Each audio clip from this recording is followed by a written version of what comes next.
अखंड मंथन के सभी दर्शकों को नमस्कार।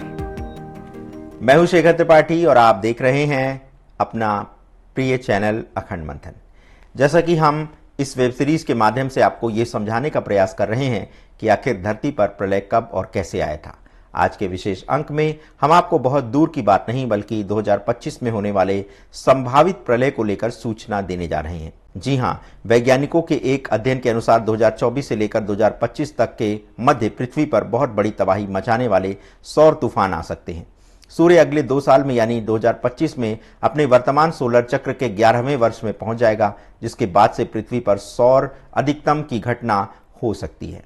इस दौरान सूर्य में बड़ी संख्या में सन स्पॉट देखने को मिलेंगे और सौर विकिरण का उत्पादन लगभग 0.7% तक बढ़ जाएगा। ऐसा होने के कारण सूर्य की ऊर्जा काफी बढ़ जाएगी। जब सूर्य गर्म होगा तो उसका प्रभाव पृथ्वी पर तो पड़ना स्वाभाविक है, किंतु इस बार सोलर तूफान बहुत बड़ा नुकसान पहुंचा सकता है। इस सोलर तूफान के कारण पूरे धरती के इंटरनेट का सर्वनाश हो सकता है। ये समाचार अमेरिका के वॉशिंगटन पोस्ट में छपा था, किंतु अमेरिकी अंतरिक्ष एजेंसी नासा की ओर से अभी तक कोई आधिकारिक बयान नहीं आया है, विशेष रूप से इस तूफान से होने वाले नुकसान को लेकर। वैज्ञानिकों ने बताया कि इसके प्रभाव इतने विनाशकारी हो सकते हैं कि पृथ्वी पर रेडियो संचार, पावर ग्रिड, इंटरनेट की सेवाएं तुरंत बाधित हो सकती हैं। यहां तक कि अंतरिक्ष यात्रियों के लिए गंभीर स्वास्थ्य परिणाम भी हो सकते हैं। यद्यपि पृथ्वी पर व्यक्तिगत स्तर पर लोगों को सौर तूफान के किसी भी प्रभाव का अनुभव होने की संभावना नहीं है। अभी तक ये भी स्पष्ट नहीं है कि 2025 में सौर तूफान का ग्लोबल इंटरनेट पर कितना प्रभाव पड़ेगा, किंतु यदि पहले से आए सोलर तूफान का रिकॉर्ड देखें तो होने वाले नुकसान का अनुमान लगाया जा सकता है। कनाडा के क्यूबेक शहर में 1989 में सौर तूफान आया था, जब 12 घंटे के लिए बिजली गुल हो गई थी। इस दौरान लाखों लोगों को तकलीफों का सामना करना पड़ा था। यूरोप और अमेरिका में टेलीग्राफ नेटवर्क को नष्ट कर देने वाले चर्चित और सबसे शक्तिशाली जियोमैग्नेटिक तूफान सन 1859 को आया था। इस कारण पूर्वी और पश्चिमी अमेरिका भर में इतनी तेज रोशनी हुई थी कि रात के समय लोग आसमान की रोशनी में अखबार पढ़ने में सक्षम हो गए थे। अब आपको बताते हैं कि आखिर सोलर स्टॉर्म का मतलब क्या होता है। तो जब सूर्य पर गैसों की टकराहट से बड़े बड़े विस्फोट होते हैं तो उनसे सौर ज्वालाएं निकलती हैं और ये पृथ्वी की तरफ रवाना होती हैं। इनके निकलने की गति 30 लाख मील प्रति घंटे होती है। जैसा कि तूफान से हम इतना जानते ही हैं कि तेज हवा और वर्षा होती है, लेकिन जहां समुद्री तूफान धरती पर जल के भीतर से हमला करते हैं, वहीं सौर तूफान धरती के बाहर के वातावरण पर हमला करते हैं।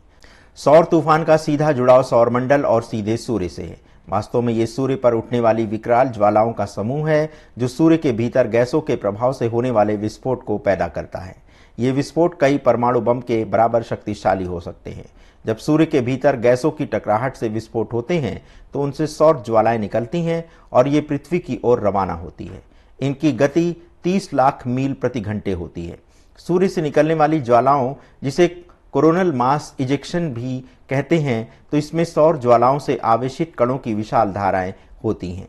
जब कभी ये पृथ्वी से टकराती हैं तो ये सूरज से 15 करोड़ किलोमीटर दूर स्थित धरती पर विद्युत आवेशों और चुंबकीय क्षेत्रों की एक धारा भेजती हैं। इन सौर धाराओं का असर उपग्रहों के जरिए होने वाले संचार तंत्र, बिजली की ग्रिड और समुद्री एवं हवाई परिवहन पर पड़ता है।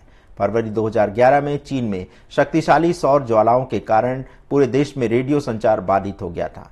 वैसे वैज्ञानिकों के अध्ययन के अनुसार प्रत्येक 11 वर्ष में तेज सौर तूफान आते हैं। इस दौरान रोज या हर सप्ताह सोलर ज्वालाएं आ सकती हैं। 2024 में सर्वाधिक सौर तूफान आने की भी आशंका व्यक्त की जा रही है। यद्यपि वैज्ञानिकों का यह भी कहना है कि कोई आवश्यक नहीं कि सोलर तूफान प्रत्येक 11 वर्ष के अंतराल पर ही आए, ये हर दूसरे तीसरे वर्ष भी आ सकते हैं। कुछ वैज्ञानिकों के आकलन के अनुसार सन 2023 के अंत तक एक भयंकर सौर तूफान के आने की आशंका बताई जा रही थी, लेकिन ऐसा नहीं हुआ। वैसे आपको बताते चलें कि सूर्य के वायुमंडल में एक छेद से तीव्र गति वाली सौर हवाएं पृथ्वी के चुंबकीय क्षेत्र से टकराने वाली हैं। ये तेजी से पृथ्वी की ओर बढ़ रही हैं। वैज्ञानिकों के अनुसार अगर ये सौर तूफान पृथ्वी से टकराते हैं तो इससे पूरी दुनिया में ब्लैकआउट यानी कि अंधेरा हो सकता है। इतना ही नहीं, इस सौर तूफान से और भी दूसरी तरह की परेशानियां पैदा हो सकती हैं। वैज्ञानिकों के अनुसार अगर ऐसा होता है तो दुनिया भर के रेडियो सिग्नल में मुश्किलें पड़ जाएंगी, जिससे रेडियो के संचालन में समस्या आ सकती है। मोबाइल सिग्नल भी ठप पड़ सकते हैं, जीपीएस पर भी इसका प्रभाव पड़ सकता है। इसी कारण विविध तकलीफों को देखते हुए इस तूफान को लेकर ज्यादा चिंता व्यक्त की जा रही है। तो दर्शकों, आज के एपिसोड में बस इतना ही। हमारी इस वेब सीरीज के अगले एपिसोड में देखिए कि कैसे एक उल्कापिंड पृथ्वी पर गिरेगा और सब समाप्त हो जाएगा। इस पिंड के गिरने की संभावना कब तक है और पहले जब ऐसे उल्कापिंड गिरे थे तब डायनासोर जैसे विशालकाय प्राणियों का अंत कैसे हुआ था, यही सब जानने के लिए देखना मत भूलिएगा हमारा अपना अगला एपिसोड। लेकिन जाते जाते हम आपसे अनुरोध करेंगे कि यदि आपको हमारे चैनल का कंटेंट अच्छा लगता है तो आप इसे लाइक, शेयर और सब्सक्राइब करना मत भूलिएगा। दर्शकों, आपने इतना बहुमूल्य समय हमारे चैनल को प्रदान किया, इसके लिए हम आपके सदैव हृदय से आभारी रहेंगे, ऋणी रहेंगे। धन्यवाद। नमस्कार।